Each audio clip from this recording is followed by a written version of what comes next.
Hello and welcome to today's FIFA World Cup post-match analysis session covering Uruguay's match against Spain. When we look into the FIFA post-match summary report of that game, we see that for both teams, 4-1-2-3 has been reported as their starting lineup formation. We are going to use tracking data provided by a skill corner, where for each player and the ball, we have their coordinates 10 frames per second, and this is exactly the animation of the moment that Spain scored the only game of that match, because of the clear mistake of Uruguay's goalkeeper. To understand and see whether the formations reported by FIFA reflect what has happened on the pitch, we are going to apply the method documented in my PhD thesis, Identification of 10 Tactical Formations and Player Positions in Association Football.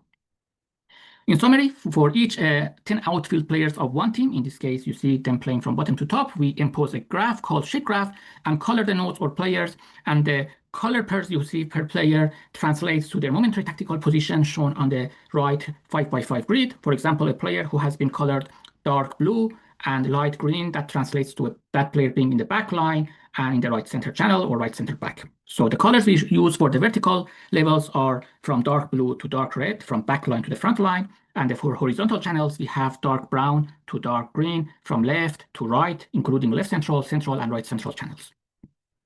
So given the tracking data, we can, let's say, have these color pairs per player, and then just visualize the time series of colors for them. For example, number 19 from Spain, you can see that for the vertical level, he was mainly dark red, and the horizontal level, he was mainly dark green. So that translates to that player being on the front line, on the right channel, or simply a right forward player. So that's how he started the match. You can see until the first substitution for Spain, that's shown with this gap. He was still mainly the right forward for them. And after that, he played still as a right forward. Then it comes the second gap, or the second round of substitutions for Spain. And again, after that, mainly he was in the right forward channel, but you can see he was also dropping sometimes to the midfield line and even to the defensive midfield. Then it comes to the last gap, which includes a dot. This basically means that at this moment, number 19 was taken out and number 7 comes in as a replacement. And here you can clearly see that number 7 was not a right wing as a start. He played on the front line, dark red, but he was mainly gray and light green in the horizontal channel. And that translates to center forward or right center forward, basically moving between these two positions until a moment that we don't know what has happened. In this tracking data, we don't have that context. After that, he has moved basically to the right forward, let's say, position. In the beginning, he was basically in the right midfield. As you can see, it was gray and green. And then after that, he moved and played really in the right forward, right wing forward.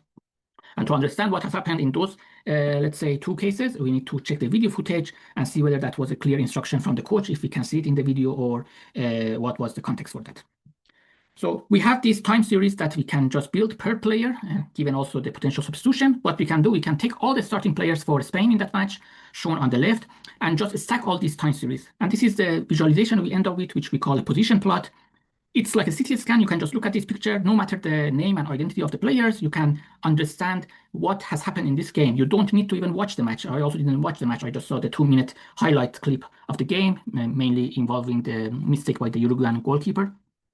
But now, given this picture, we can say that Spain started the match in a back four. Number 5 was the right back, dark blue and dark green. 22, the right center back. 14 was the left center back, and 24 was the left back. Clearly, the left back was playing more, let's say, offensive. He was appearing a lot on the front line. You can see the dark red color and light red color, which we can argue that even he was more attacking than number 5, while also number 5 was appearing on the, let's say, the midfield line and sometimes in the attacking midfield line. So that's for the back line.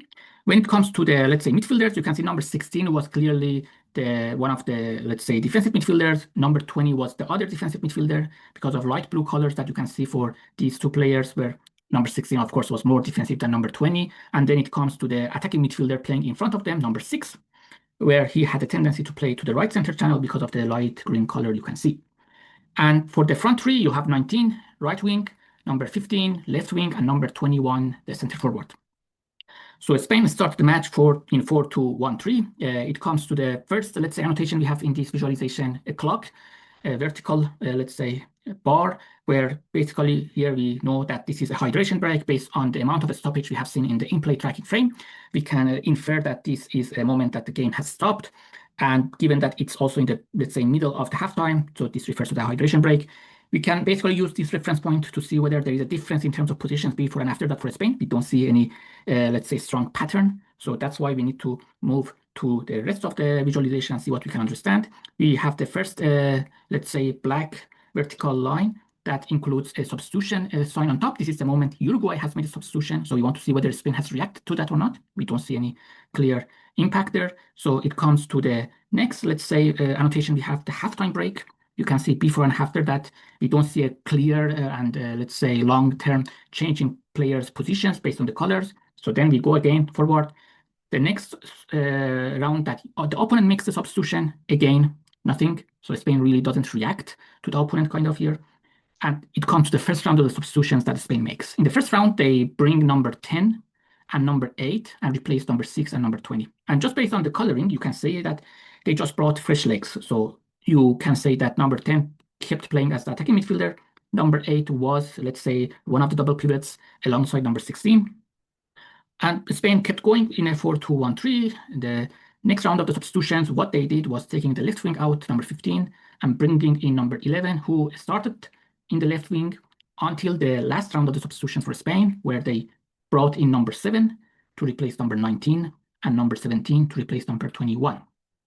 Okay, number 21 was a center forward, so they bringing in a number 17 who plays in as a left, let's say, wing. So the center forward is out. Now they need to make some, let's say, reordering of the players on the front line, because now there is a new left wing. So the current left wing, number 11, is moving to the right wing. You can see from dark brown color, after the gap, he has moved to the dark green color. And number 7, who came in to replace number 17, shows up in the center forward position. So we can say with the substitutions, even Spain kept their formation intact, just adjusting the, let's say, positions of the players on the front line. The only, let's say, switch we can maybe observe, it comes to the end of the match, where number 7, who was basically playing as center forward, has moved to, let's say, we can say basically the right midfield or right wing back for some time, and then went back to the, let's say, upper channels, right forward, right wing forward. And also number 11, who was playing as a right forward, moved centrally and played as a center forward.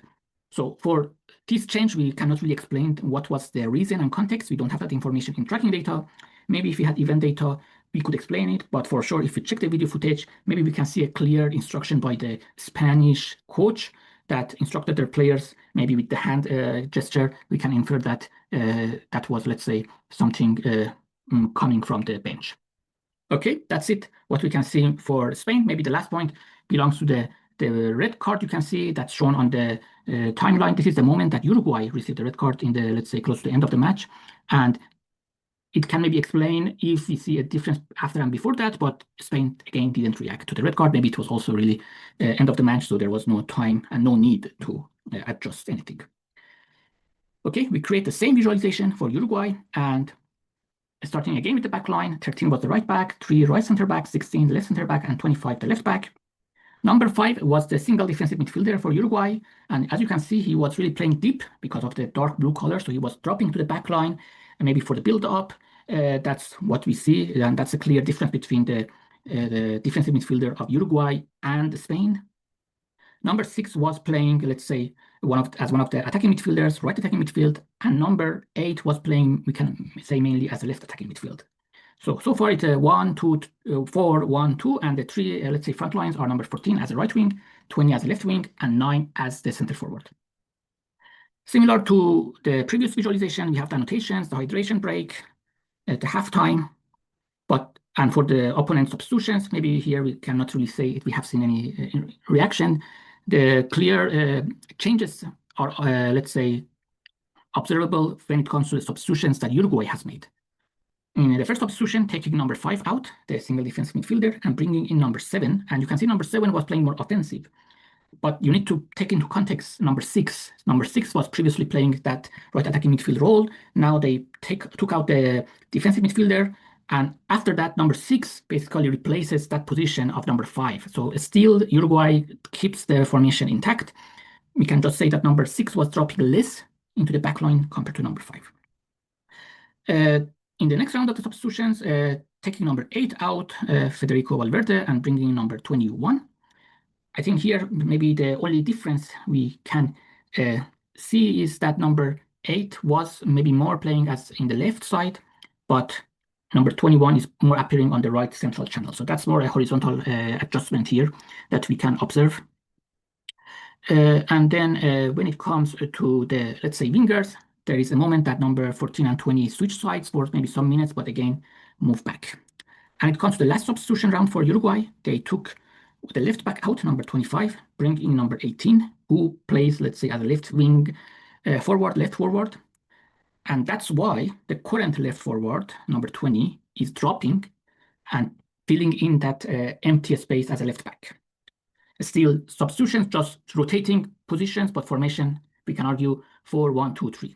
And now you can compare these formations with what FIFA has reported. FIFA reported for both teams that they played in a 4-1-2-3. But we saw, based on tracking data, Uruguay was in a 4-1-2-3, but Spain was playing with 2 defensive midfielders. So they were in a 4-2-1-3. Okay, now it comes to the, let's say, kind of end of the presentation. I think it was interesting because Bielsa is one of the leading coaches talking about formations and how if an opponent is playing a specific formation, what should be your own formation. Here, interestingly, he gave a presentation for the Spanish Football Association in 2025, and he highlighted that if, for example, the opponent is playing in a 4-2-1-3, he thinks the best formation to counter that is a 4-3-3, or basically where you have a 4-1-2-3 because you have a single defensive midfielder. And the reason he provided was that for each opponent player in midfield, then there will be one player from his team to counter them and do the man marking.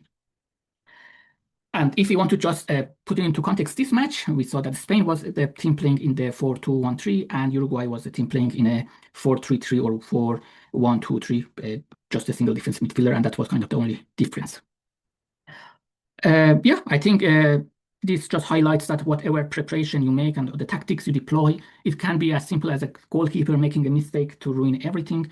Probably Uruguay with a draw could have even qualified for the next round. And I'm also disappointed for Bielsa. I hoped he could make it to the, let's say, later stages of the World Cup with this team. But similar to what had happened to him in the 2002 World Cup with the Argentina, his team was eliminated in the group stage. And that's it for today's presentation. In my next presentation, probably tomorrow, I'm going to cover Iran's match against Egypt. And this video is going to be in Persian. And that's it. And have a nice week ahead.